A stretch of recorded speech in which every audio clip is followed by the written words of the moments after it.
Hello guys, welcome. Collective reading tayo ngayon. So, tingnan natin kung ano yung energy ng person mo. Be open-minded po, hindi po halos lahat makaka-resonate, kaya piliin nyo na lamang. And thank you nga po pala sa mga nag-subscribe, lalo-lalo na sa mga bumabalik. Marami pong salamat. Give me the message, ano yung energy ng person mo ngayon.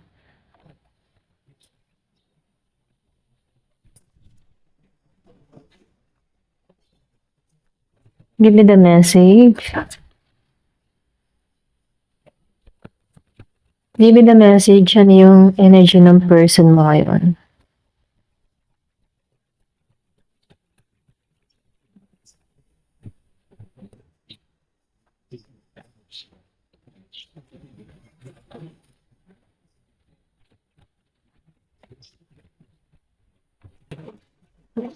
Give me the message, ano ang energy ng person mo ngayon.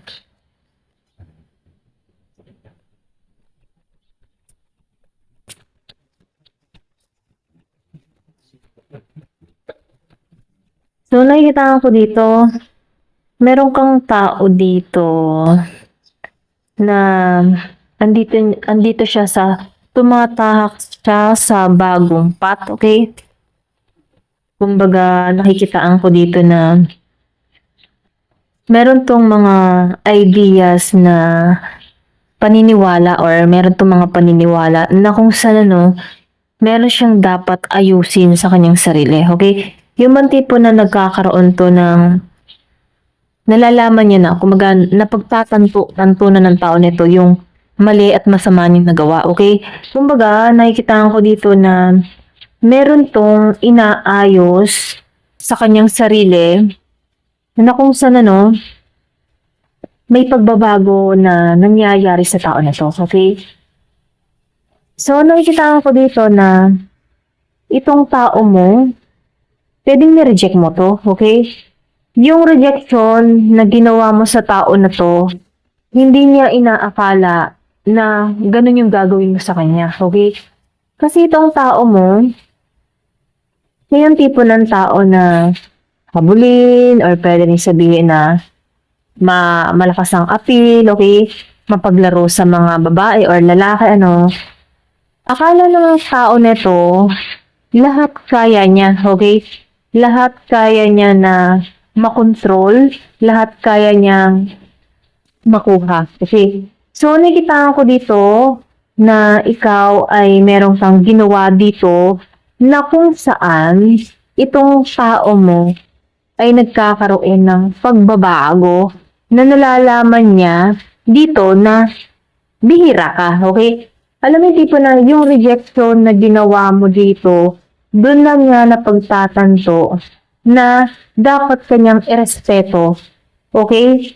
So, nakikita ko dito, meron ka ditong tao na sabihin natin na marami siyang pinaglaruan or marami siyang naloko, okay? Or pwede rin marami siyang nakuha, okay? Kumaga, may pagka-player tong tao mo. Pero ganun pa man, meron tong ginagawang strategy sa'yo na hindi umepekto, okay? So, nakikitaan ko dito na itong tao mo dito, gusto nito ng bagong simula, okay? So, nakikitaan ko dito na meron tong mga inalisan sa kanyang sarili, meron siyang tinanggalan, or pwede rin meron ditong break up na nangyari sa kanya, okay? Na kung saan itong tao mo ay nakukumpleto na niya yung pagbabago sa kanyang sarili kasi nalalaman niya na yung mali at tama dito okay? So, napipil ko dito sa tao mo, dito dumarating sa kanya na meron siyang napakawalan or meron siyang yung tipong merong nawala sa kanya na ikaw pala yun, okay? Kumbaga, yung rejection na ginawa mo, dun niya naramdaman Dun niya naramdaman na hindi ikaw dapat ginaganon, hindi ka dapat isinasabay na paglaruan, ganon. So, nakikita ko dito na nagkakaroon na to ng respeto sa'yo, okay? Kasi, nakikitaan ko dito, hinanay ka niya sa mga babae o lalaki na napaglaruan niya. na kung saan yung rejection na ginawa mo dito, hindi, kumbaga, yung mga strategy na ginagawa niya sa iba, okay, hindi tumama sa'yo or hindi mo pinatulan, Kumbaga, ikaw, malakas yung kutob mo, ikaw yung tipo ng tao, gusto mo ay walang lokohan, seryoso ka, okay, gusto mo yung masasabi na totoo sa'yo, pero itong tao mo dito, ayun, ni-reject mo, okay? Na ikinisyak ng tao na to kasi hindi ka kumagat sa pain niya dito, okay? Give me the message. So, nakikita ko dito, yung rejection na ginawa mo, dun pumasok sa kanya yung pagbabago, okay?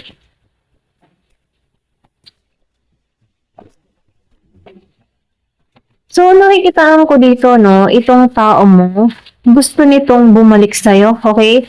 Gusto nito na ayusin, gusto nito na i-repair yung connection nyo, okay? Gusto ng tao nito mag-reconcile sa'yo, okay? Kaya lang dito, ikaw ay nag-reject dito, okay? So, nakikitaan ko dito na itong tao mo ay nagta-travel, okay? Meron ditong Taurus, merong Virgo, Scorpio, then Leo, Aries, Sagittarius, Gemini, and Aquarius, Taurus, and Scorpio.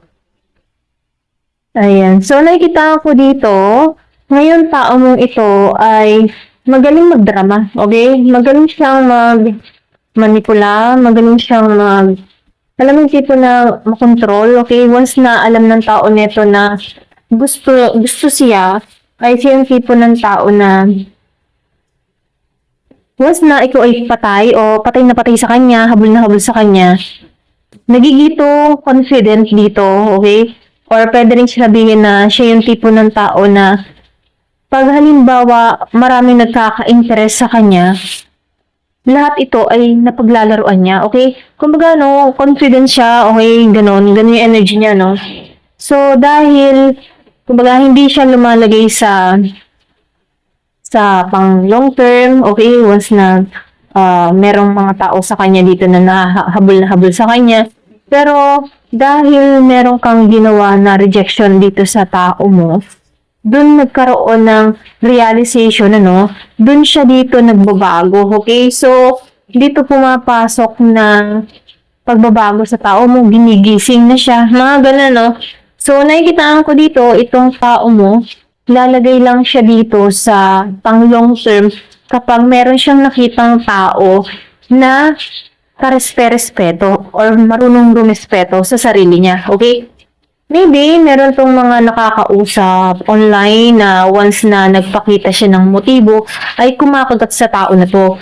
Pero dahil meron kang ginawa dito, na hindi ka pumatol sa gusto niyang mangyari, ay nadismaya tong tao mo. Kasi, dun niya na pag-isip-isip na iba ka, okay, bihira ka, okay? So, itong tao mo, yung rejection na ginawa mo, dun siya kinatok, okay? Judgment. So, nakikita ko dito, merong Libra. Ngayon to, nagkakaroon ng, alam mo yung tipo na decision or renewal, Kasi, dito sa judgment, ngayon niya natitimbang-timbang yung sitwasyon, So, nakikitaan ko dito na itong tao mo, ngayon niya nararamdaman dito na kailangan niya humingi ng kapatawaran sa'yo.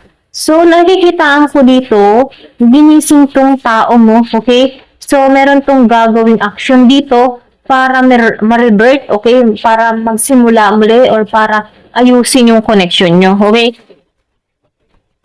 So, meron kang tao din dito, yung iba sa inyo, na meron pa rin third party, meron pa rin kinakasama, or pwede rin meron pa rin ditong tao na, kasi may pagka-player to eh. So, ibig sabihin, hindi pa rin to nawawalan, yung iba sa inyo, hindi pa rin siya nawawalan ng ka-pling-pling, flirt-flirt, o ka-chuchay-chuchay niya, mga ganun, So, nakikitaan ko dito na itong tao mo ay nagkaroon din to ng time na walang interest sa'yo once na ikaw yung chat ng chat, habol ng habol, or nagpaparamdam dito.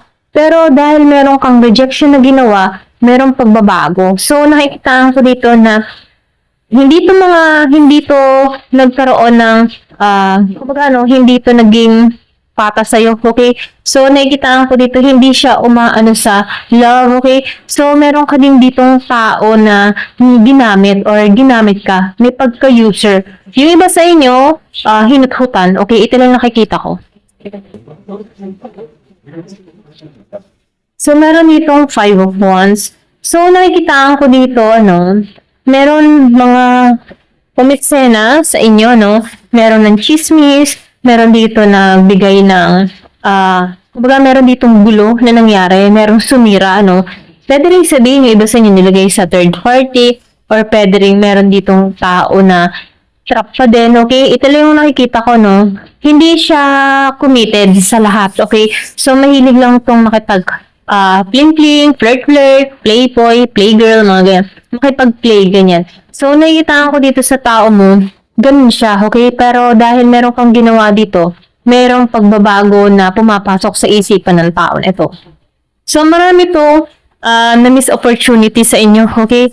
Kumaga, nakikita ko dito dahil ganun yung mindset ng tao mo, ito yung sinusundan niyang pattern, okay? Na kung saan, itong tao mo ay medyo naging mapaglaro, okay? Kasi ganun yung mindset niya eh. Lahat ng babae ay pare-pareho, lahat ng lalaki ay pare-pareho. So, ganun lang yung kanyang pattern na sinusunod na hindi niya alam meron din na totoo sa kanya, okay? So, nakikita ko dito, maybe yung person mo dito, ay meron siyang past person na kung saan tinamaan din to at naloko siya dito. Kaya, ngayon, yung ginagawa niya sa mga dumarating sa buhay niya ay pare-pareho, okay? Kumbaga, nasaktan siya, so itong tao mo ay hindi na nagiging seryoso sa iba na dumadating sa buhay niya, lahat niloloko niya, sinasaktan niya. So, nakikita ko dito, yun yung pattern na sinusunod niya. Na kung saan dumating ka sa point sa buhay ng tao na to na iba ka, okay? So, bihira ka, okay? Doon mo pinaramdam yung unconditional love mo sa tao neto, yung caring mo, ganyan. Pero hindi niya pinanghawakan to, okay? So ngayon, dito dumating yung point na nagkaroon kayo ng separation, Meron ditong kaguluhan, misunderstanding, meron din ditong sumira sa connection, Na kung saan meron ditong moving on na nangyari sa isa, okay? Pwedeng sa'yo, nag-moving on ka dito, na kung saan itong tao mo ay meron pa rin na, nung nagkaroon kayo ng hiwalayan dito, meron pa rin itong mga nakakausap, ganyan. So, meron din time na bumalik to sa'yo, okay? Or nagparamdam sa'yo, okay? Kasi, hinahanap niya yung light mo, yung presensya mo. Pero dahil hindi ka pumatol, hindi mo sinakyan tong tao mo kasi ramdam mo itong tao na to, na hindi pa rin nagbabago, okay? Na wala pa rin natutunan sa nakaraan, dun mo to ni-reject, okay? Meron kang rejection na ginawa dito na tumimbal or tumatak sa tao na to, okay? Na kailangan dito ng pagbabago. So, nakikita ko rin dito,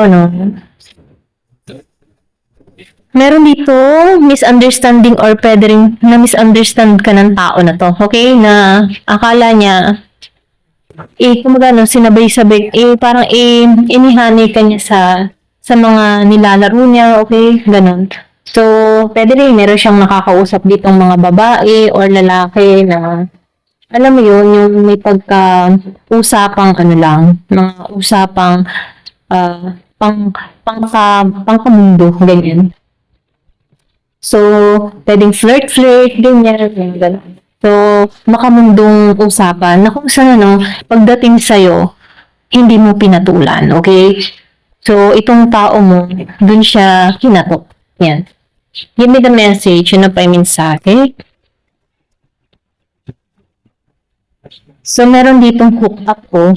So, itong tao mo, mahilig sa one night stand, okay? Halimbawa, meron siyang nakaka-chat, nakakausap. So, may nangyayari sa kanila, okay? Kumbaga, marami na siyang naka one night stand dito na kung saan itong tao mo pwedeng may addiction sa ganito or meron siyang mga habit na ganito, okay? So, ikaw, dahil, kumbaga, inihani ka sa ganito, pero hindi mo pinatulan. Ito na yung nakikita ko nung sa iba. Break up forever. So, ikaw, meron kang pagpapasyang ginawa dito na ayaw mo na, okay? So, dun ang gimbal, okay? So, meron ako nakikita dito na nag-end or ined mo na tong tao mo. Kumbaga, mas pina-priority mo na yung buhay mo, ganyan. Dun ka nakatuon, hindi mo pinagtutuunan tong tao mo. So, dun yung pumapasok yung pagbabago, ano? So, ngayon, dun yung naramdaman yung attraction sa'yo. Kasi, nireject mo siya eh, okay? Doon pumapasok yung strong attraction, okay? Na na-challenge itong tao na to sa'yo, okay? May challenge, okay? Kumbaga, na-challenge siya sa ginagawa mo, sa kanya, okay? Kasi yung ibang tao na nakakausap niya sa online, chat, dating site, ganyan, madali niyang makuha, ano? Kumbaga, madali niyang ma-attract. Pero pagdating sa'yo, no, nireject mo siya dito, okay? Give me the message. So, ngayon, itong tao na to, dun pumapasok yung divine intervention, ano, time for reflection. Nagre-reflect na sa kanya, okay? Dahil na-reject mo siya dito, marami na rin tong na-reject na tao, marami na siyang naloko dito, dun pumapasok, ano. Kasi, ngayon niya naramdaman na mahal ka niya, okay? So, andun yung attraction. Ngayon, yung kanyang mga ginagawa dito, nagre-reflect sa kanya kasi sa rejection na ginawa mo. So, meron ditong him, divine masculine, ano. So, itong tao mo ngayon napupunta siya sa emperor energy, ano. Kasi before nasa page siya or knights lang ang energy niya. Ngayon, dito niya napagtatanto na kailangan na ng pagbabago. Okay? Ginigising na to sa religious, okay? Kumbaga, ginigising na to sa spiritual, okay? So, na kailangan niya ng pagbabago o baguhin niya yung sarili niya dito kaysa malugmok siya dito, no? Kasi itong tao mo, takot to sa commitment, okay? Mahilig lang to makipag one night stand, ganyan. So, ngayon, dun niya nare-realize na kailangan may baguhin siya sa sarili niya, okay? Ito lang yung nakikita ko. Ayan. Thank you for watching. Love and peace.